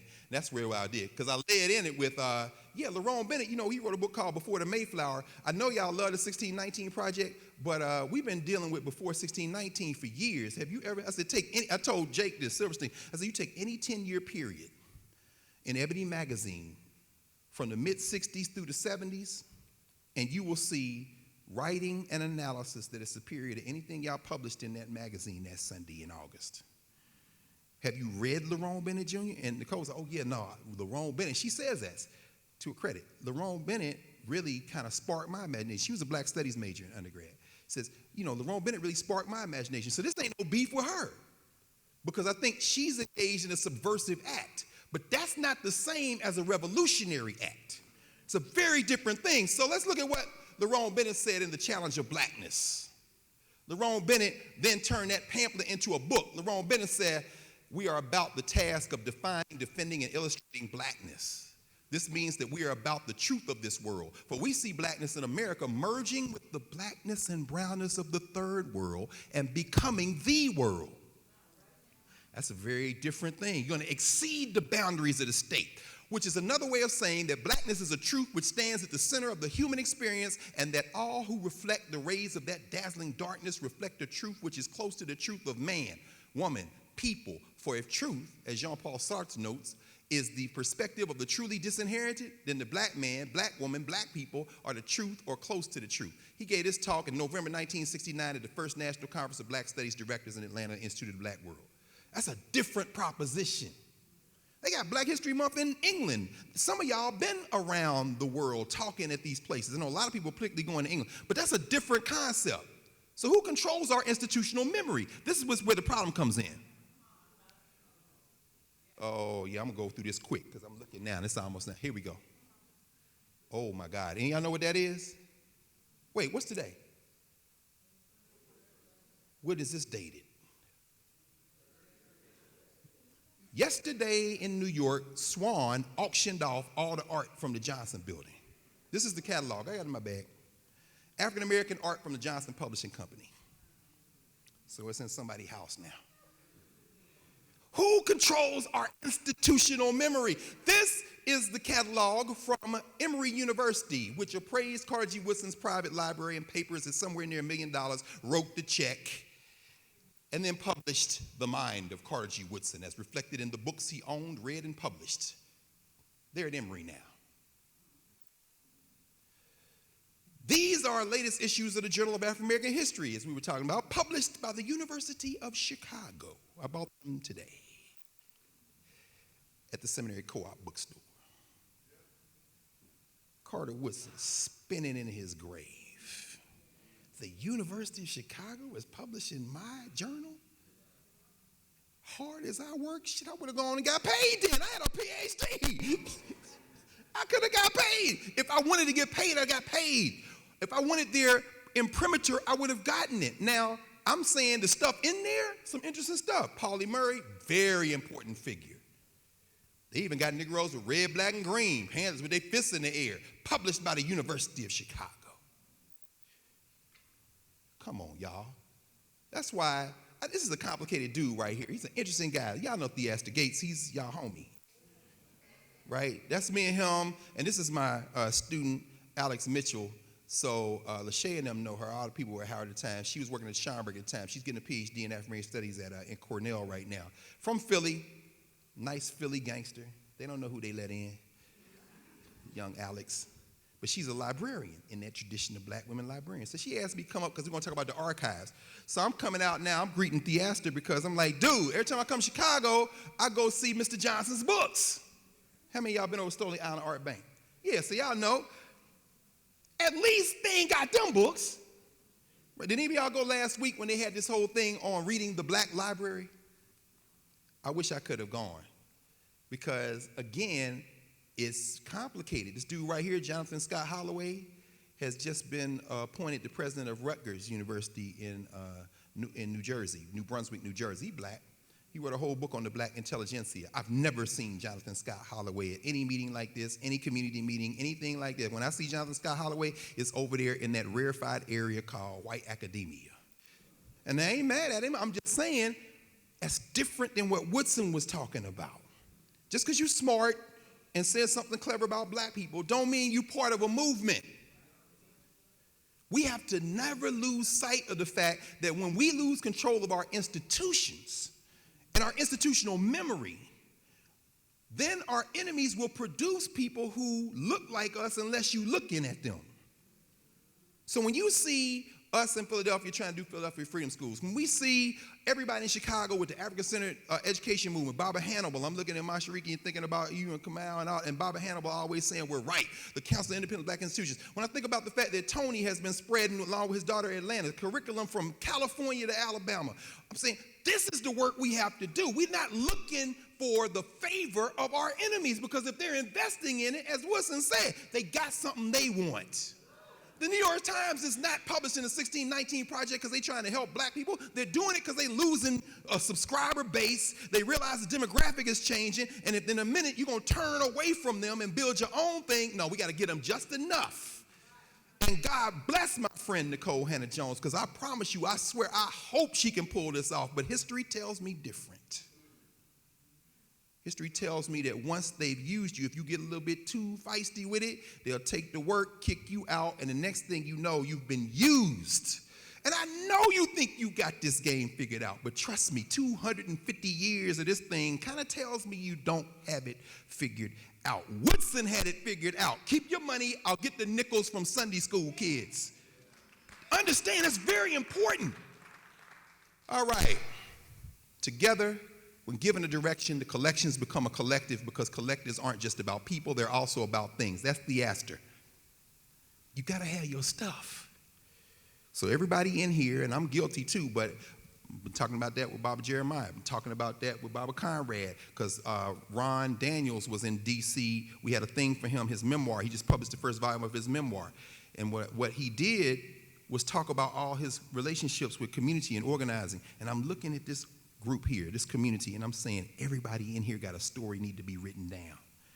Go find some young people and train them to just talk. Let them transcribe it. They can do that stuff now, fast. Why? Because we need to tell our own stories, because it isn't just about people. When we lose a human being who hasn't told her story, the stuff is now in our mind. And then we got an even more burden, and nobody can tell a story like the person who lived it. So our action items: encourage study, alone and together. It's a very good book Jeffrey Snyder wrote about the black history movement that Woodson started, the Carnegie Woodson clubs around the country. Recreate Oliver Jones's parlor. We had Jeremiah Wright at, man, this dude is not going to slow down. He's just embarrassing us, man. He preached Sunday morning for 2 Sundays ago at Howard. The next day, he and I had a long conversation. Really, it was really him talking, and I was sitting there asking him a couple of questions, but he was really laying out reparations, and he had brought along with him a lot of the work Illinois Trade Commission, Baba Conrad, brought along Mama Ava, a lot of the work that has come that y'all have done transnationally, and he laid it out for a big crowd at Metropolitan AME Church, which is known as the National Cathedral of the African Methodists, Freddie Douglass's home church. And so, recreate Oliver Jones's parlor. Do it at the Carruthers Conference in this building, February 14th and 15th. Bring people together to study. Go to our sites. Use the travel between as our moving classrooms. Y'all been to Montgomery? How is it? Yeah, y'all know that's a trick question by now, right? Huh? I done got into, thank you. Tragic, right? It's a mix, right? No, I am, and I'm in trouble, because in Cobra is going to be down there in Selma, no question. I know they down there, Fire Rose and them waiting. But I told our freshmen at Howard, I was saying, if I could get 2 weeks clear in the summer, maybe late May, early June, and we get a couple of buses, maybe we could start from the Canada border, and we just ride down all the way down the seaboard through the south, stop, go to cheap hotels, and go to every site we can, and we study on the bus and have readings for y'all. And now they all fired, now they asking me, when we gonna do it, when we gonna do it? I said, oh, well, I'm in trouble now. Because I haven't been yet, but my thing is, I wanna go places where we talk about, in fact, these are the names of people got lynched, right, and killed. What if we had a memorial like this with all the names of the people like Carnegie Woodson's father whipped their ass? Just put their names on. I'm saying, I want to see a different kind of memorial, my God. How many more times we going to build monuments to ass whippings? We're a people, we survived. Yeah, just mercy, but can we get some just retribution? Oh, I'm sorry, don't even ask that question, because we know the answer. It's in the bloodlines of everybody in here. Half y'all ended up in Chicago because somebody whipped somebody's ass in Mississippi and had to leave. So I'm saying, where is the monument to the ass whippings? Excuse my French, I know it's a child here, but anyway. Go to our sites. Go do like we do. Larry Crow and them and KI, Comedic Institute, been going to Martin Delaney's grave every other Memorial Day for years. We're going again in May. Come on with us. We're going there. Look at this big black piece of stone with Martin Delaney's face on it. His wife is there. Their children are there. Hallie Quinn Brown is in there. Charles Young's children are in that cemetery. It's not far from here. And all the people in Chicago, I go because y'all took me, Mama Ife. I go because, Muriel, I go because y'all took me down there. And I won't miss that. Let's just flood the place out. And they got the beautiful museum down there, the National Museum of African American History and Culture. Not the one in D.C., the first one, the Wilberforce one, sitting there between Wilberforce and Central State. Let's go do our rituals and use them as moving classrooms. Renew our black press. This is an important book right here. Brother Bernice Morris wrote, Carter G. Woodson, History of the Black Press and the Public Relations. He was writing hundreds of articles, Chicago Defender. He was writing all these articles in newspapers. We got to renew that. Renew our network of black educators. I know it's Chicago. Yeah, y'all clap for those ancestors right there. No question. I can hear this brother right now. He looking like, what y'all gonna do? I see y'all clapping, but what did he say, Mama? Kazi is the blackest of all. Work is the blackest of all. Final slide. You know this sister right here is a bad sister. How many of y'all read science fiction? Yeah, Deb knows. M.K. Jemisin is no joke. She won the Hugo Award 3 years in a row. Her father was an artist. She just published this. She got a new comic book coming out through D.C. With a black woman Green Lantern. So this is one of her collections of short stories that came out a few months ago. How long till Black Future Month? And it's fascinating because what she's talking about is using the history to imagine worlds that haven't existed yet. And so I'll end with the word of Carter G. Woodson. And I put this up here because I'm going to tell you right now, I know Ebony does not print anymore. It's got a website, and it ain't what it used to be.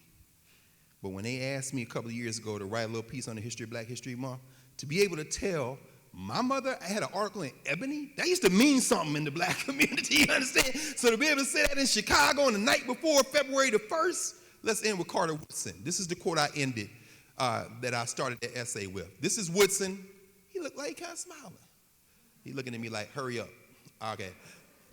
This is the meaning of Negro History Week, now Black History Month since 1976.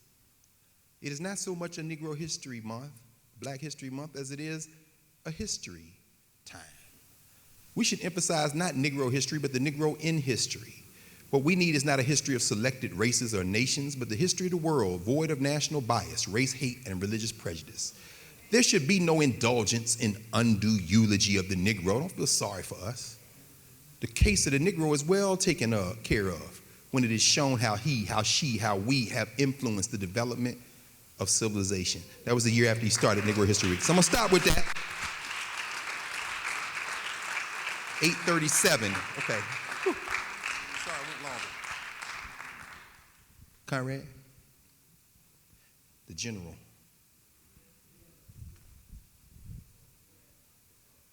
Okay. Can we talk now a little bit? You want to bring the lights up? Y'all bring the lights up? Sante, I'm gonna sit down. Anybody? Any comments? You coming now? I'll pick it up. That's for you. Thank you.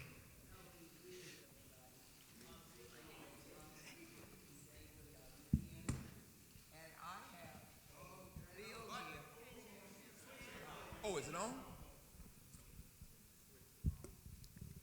Testing. That's good. Good.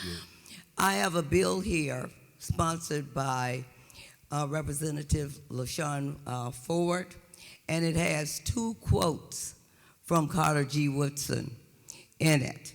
So I'd like for everybody here to sign this petition. And if you have time, you can read the actual bill. This bill is to add the 3 key principles of the American Civil Rights Renaissance of the 1960s to the school calendar. The days visually affirm the 3 key principles of the movement. It's called the Days of Respect from the Jim Crow survivors' standpoint. So I'm going to pass it out. Mama D, I don't want you to give a lecture. I love you. What I'd like for you, this to be is questions to Brother Greg. Yeah. So, My question to you, if these days of respect, one of his quotes is that if you, it's just two short paragraphs. Carter G. Woodson, the father of Black history, said in 1933, if teachers do not constantly teach the African origin and contribution to the disciplines they teach, the thought of the inferiority of the Negro is drilled into him in almost every class he enters and in almost every book he studies. He also, the other quote was, Carter G. Woodson also said, if a race has no history, if it has no worthwhile tradition, it becomes a negligible factor in the thought of the world and stands in danger of being exterminated. Agreed, wholeheartedly. Do you think that this kind of stuff on the school calendar as part of civic history will change the brain and... Well, it does depend. I would say this very quickly. My dad would say it very, very quickly. Woodson, when we read, for example, and by the way, I did not mention very deliberately the Miseducation of the Negro, 1933. That was actually newspaper articles that Woodson had really put together in a book. There were two books like that he wrote over his lifetime. One has been published posthumously by the association, Darrell Scott, as we know. And this one was so hot fire that he said, I ain't gonna publish it. But the Miseducation Negro, he was frustrated. Again, a critique of the kind of elite blacks he saw even then that were beginning to divide through classism.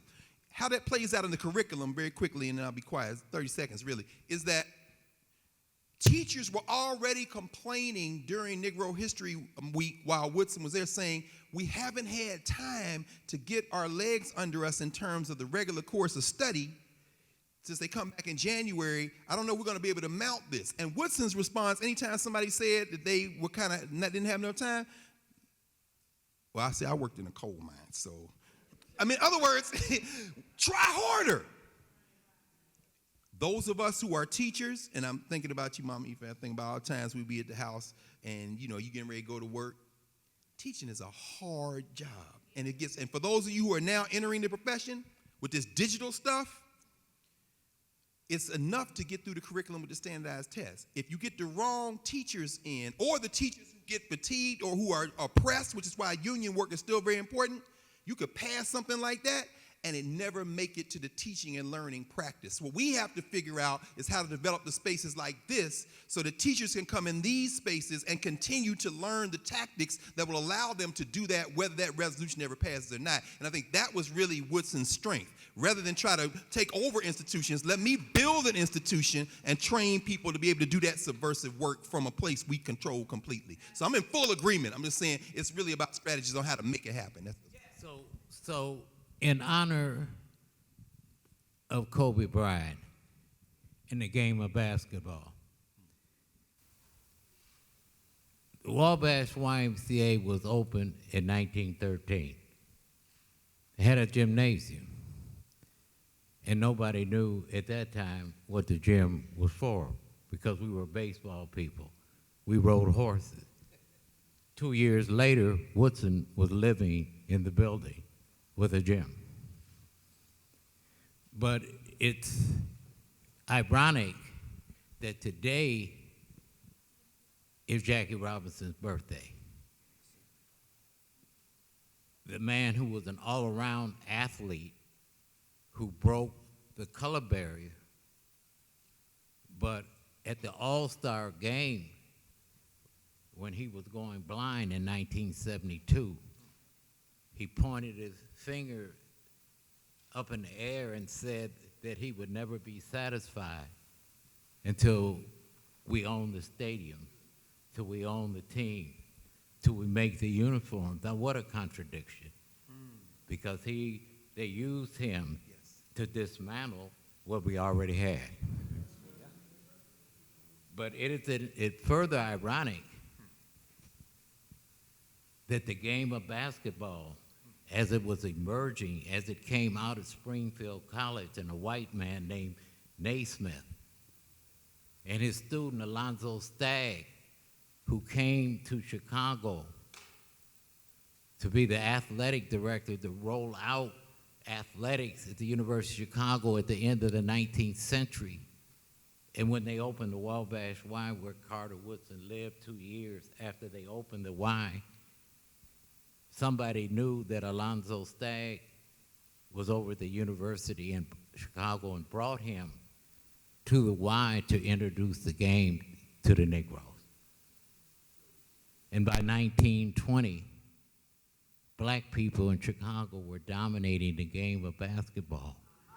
And by 1926, the Jew man, Saperstein, took advantage of a conflict between the Savoy Big Five semi-pro team and created the Harlem Globetrotters. And the first six signees came out of Phillips High School in the building that Carter Woodson lived in. So this is important in our relationship to understanding sports and athletics, building stadiums and uniforms in this billion-dollar industry that we're losing out on. That Woodson, who wouldn't take a dime, sacrificed his life for. How you doing, Bob? Very good, thank you. And thank you for giving us this information today. My question, there's been a kind of an inescapable questioning that I've had recently about the origins of us, black people in this country, and some of the people who have been presented to us as our heroes in this effort to kind of become Americans, so to speak, right? There seems to be an ongoing dialectic between being African, which is what we were before, you know, we'll use African, and what we are to become, or what is the prescription that we're to become as a result of participating in this thing called America. And the word that keeps coming to me is hypocrisy. It's inescapable. And initially, I was pinning that on the European, the American European, as the hypocrite because of his founding documents, liberty, justice for all, as he penned that he owns enslaved people, okay? But then I thought about our hand in the hypocrisy. For example, we helped them clear the indigenous people as they did their manifest destiny thing. And so, in short, there has been, in the dialectic, there has been a fight. We have had a fight that hasn't been defined, but we have essentially fought our oppressor to be with our oppressor. And if you look at it just in a logical sense, you know, of course, this is oversimplifying the historical details. And you say, well, you're free now. Wouldn't you leave? You've been oppressed. Wouldn't you leave? Okay? So what I'm saying is this. Every argument that we have, you could do the thing that's happening with the president. There's no moral basis. You can't have a conclusion because there's no morality in the country. Let me take a stab at that, bro, because I hear that, and I think we probably all share this. Put it this way. We're not there yet, meaning what? We don't have a consensus around how to view. See, this is the challenge with Woodson. Woodson came of age, his parents were literally enslaved. So for him, the thing right in front of me is to, Dr. Carolyn used to talk about this. We got to fight our way back into humanity. not to prove it to white people as much as to prove it to ourselves. And so when he's asking for those letters, he said, I'm just gonna hold a mirror up. I want y'all to see who you are. Now, let me not get too deep into this. I know we don't have a lot of time, but when you say dialectic, I think about a kind of materialist reading of history. And we say morality, now I'm thinking culture. So the Western worldview is really a materialist worldview. So the concept of the European nation state is really anchored in this notion of property, real property. But then there's a conceptual property as well that exists in the form of individual rights. So in other words, I own myself. That's the notion of individual rights. And then I can extend my ownership beyond myself in material form. My land, my car, my person. And then, once we accept that cultural orientation, which is a materialist view of history, then anything we do to attempt to gain liberation is framed in materialist terms. You understand what I'm saying? So we just need to control this, we need to own this, but what we haven't yet grappled with is the conceptual universe we're dealing with. That's why appeals to citizenship can never get us where we think we want to go. And that frustration is going to keep coming. Reverend Wright, you getting ready to go? Thank you, sir. Baba J, we appreciate you, man. Thank you, Baba. See, he could do it a lot better than I could do it, because he'll give you a 3-word phrase and complain and get the whole thing together. No, seriously, I'm not just saying that. Baba J knows that. But anyway, let me cut it short and end with this. I think the struggle we're in now, and this isn't news to anybody in this room, because I think the people in this room represent the people who've done it better than anybody in the world, is to displace these Western notions of self and community. That's our first step. That's really the lesson we learned from Woodson. Once we've done that, we can then begin to puzzle through the rest of the challenge. But that in itself is a huge task, because once you've done that, you then can see the thing for what it is. This presidential thing, it's not even anything to talk about. In other words, because their thing is already coming apart. And so anyway, but I hope that at least gets us a little closer. We can't resolve it tonight, but I think we need to talk a whole lot more about that. So because we don't have a lot of time left, and I only saw 3 people up here, and I promised we'd be out of this building at 9 o'clock, and we started on time. So if you have questions, do it quickly with the question, because I'm gonna shut it down. We've had a great night. This has been a great lecture. So give me a question. Matter of fact, Greg, the way we're gonna do this, do the question. We're gonna internalize the question, and then we're gonna try to sum it up. Okay, go ahead, brother. What's your question? Okay. All right, greetings, Baba. We've been inundated with a lot of history, which goes through media, written by white authors, black scholars who are self-white identified, but none of this is productive in fighting white supremacy. How do we turn that narrative around and taking all this information to give to our students so they can go out and fight white supremacy? Got your question. Yes, sir. So I'm a student at DePaul, so I'm frequently around white people. No, really? No, so I have a 2-part question, I guess. How have the methods of like black academic elites or like the black petite bourgeois remained similar to back in the day? How's it changed? And then the second part is, being a political science major, I have this like inner like conflict between trying to work through a electoral system that doesn't really work for black people, but how do you work with that and work outside of those confines in order to help the bulk of black people, not just the black people black people that are well-to-do? Yes, sir. Thank you. Got your question. Thank you. Yeah, Vincent. My name is Vincent William. I know Dr. Carr from Howard University. Yes. I have a statement, and I'd like y'all to No, Vince. Question. Okay. so that we'll get to the questions that they've asked. Okay. All right. Vincent, this is me. Yeah. Question. How do we get people to see that the problem isn't us? The problem is a notion of whiteness as a form of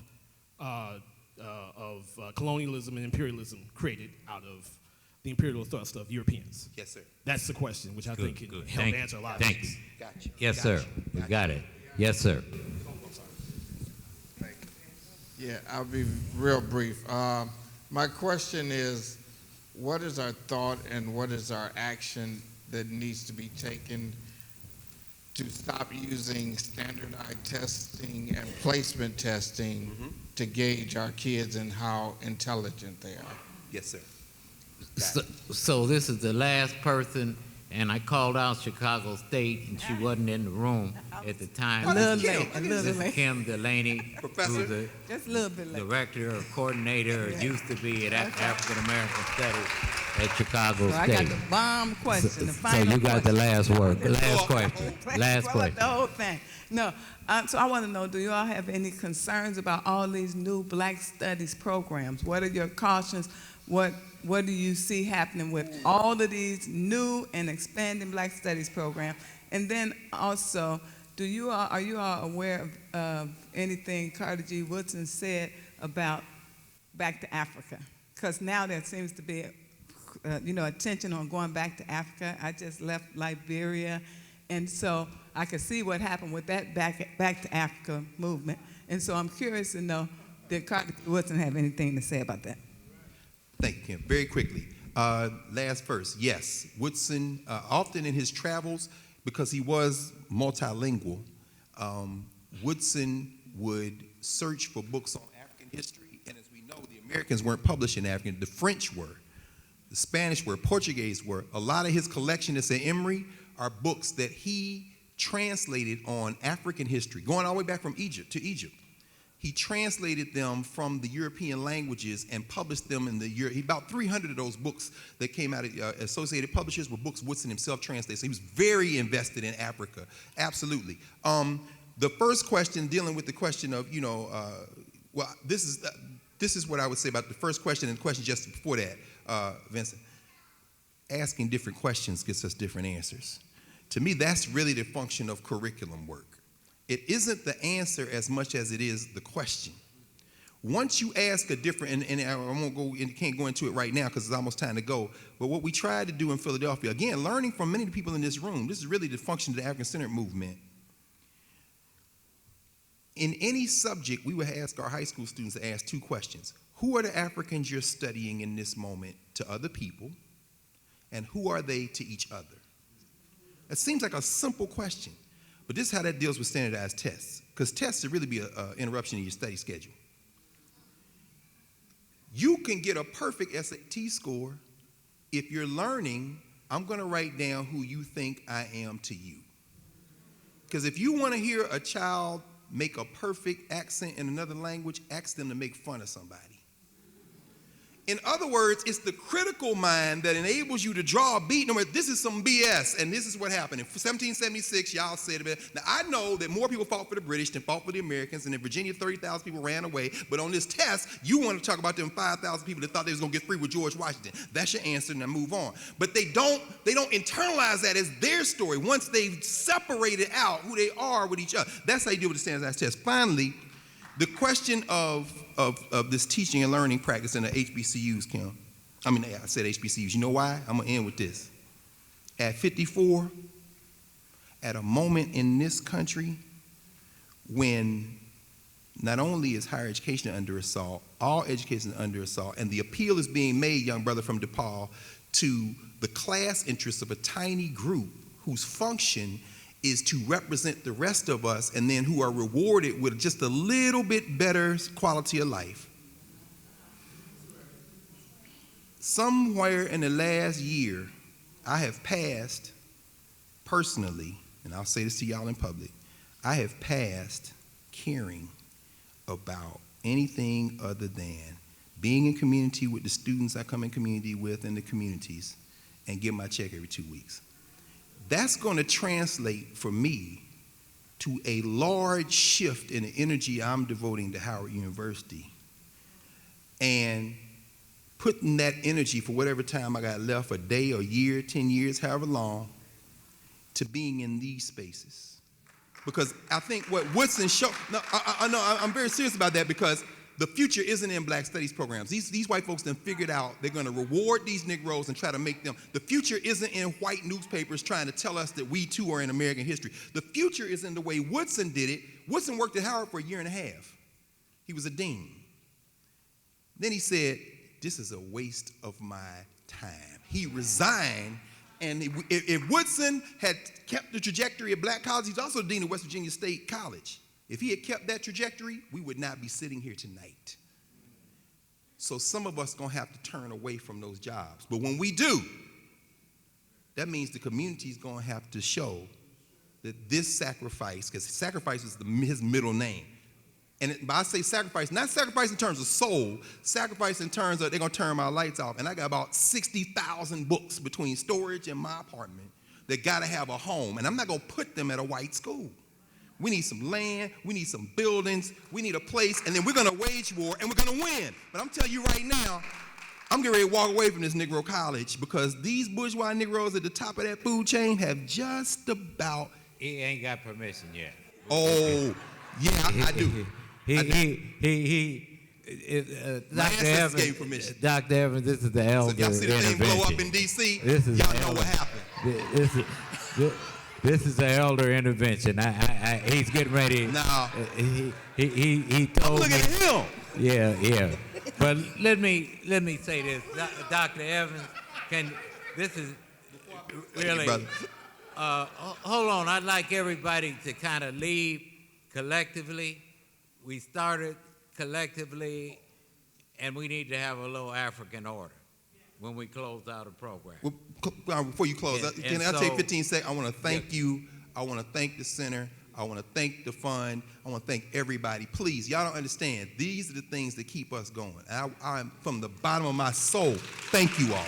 Thank you, Conrad. Thank you, brother.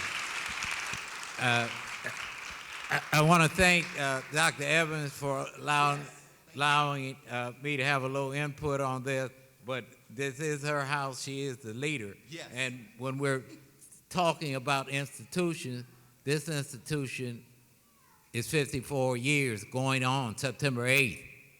And what we need is to keep the word going, to send students here, to call our admissions office. This is a gold mine. 157 of our master's students in inner city studies have gone on to earn PhDs and are teaching in colleges and universities all over the country and all over the world. This is a gold mine that's still here under Dr. Evans' leadership.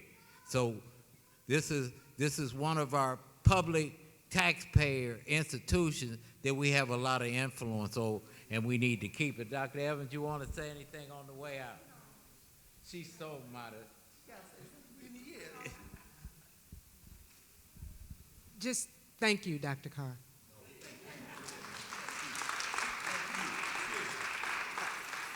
I've got so many books I need to read. I just took pictures of all of them so that I can go find them. Thank you. Thank you, Conrad. Thank you, Carolyn. This was wonderful. Thank you all for being here.